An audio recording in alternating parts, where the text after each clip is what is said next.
មនុស្សយើងម្នាក់ជួបគ្នាសុទ្ធតែជានិស្ស័យបងប្អូនអូនមកចាំវីដេអូខ្ញុំដែលន័យថាយើងមាននិស្ស័យជាមួយគ្នា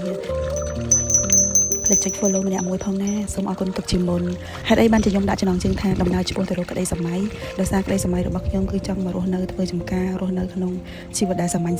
ទៅតាំងពីក្មេងមកគឺដោយសារតែយើងរៀបចំជីវិតអត់បានត្រឹមត្រូវអានេះទៅយើងកាត់មេឃវាខ្លះខ្លាក់សូវធំហ្នឹងណាឆ្លងកាត់រឿងរ៉ាវជីវិតជាច្រើនឆ្លងកាត់នៅបញ្ហាជាច្រើនទើបរកខ្លួនឯងឃើញហើយបានដឹងថា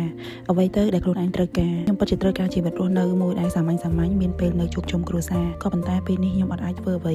បានដែលខ្លួនឯងចង់បានទេខ្ញុំអាចមកទីនេះបានតែពេលថ្ងៃចុងសប្តាហ៍ខ្ញុំព្យាយាមកែច្នៃផ្ទះចំការរបស់ខ្ញុំនេះដើម្បីឲ្យវាមានសោភ័ណភាពខ្ញុំបានឃើញមនុស្សជាច្រើននៅពេលដែលគាត់ជោគជ័យទៅគាត់បានចែករំលែកពីបទពិសោធន៍ជីវិតរបស់គាត់ចំណែកខ្ញុំវិញគឺខ្ញុំចែករំលែកបទពិសោធន៍របស់ខ្ញុំដែលចាប់ផ្ដើមពីចំណុច0ពេលនេះគឺខ្ញុំពិតជាមិនអាចបោះបង់នៅអ្វីៗគ្រប់យ៉ាងដើម្បីមករស់នៅតាមក្តីសម័យរបស់ខ្ញុំបានទេ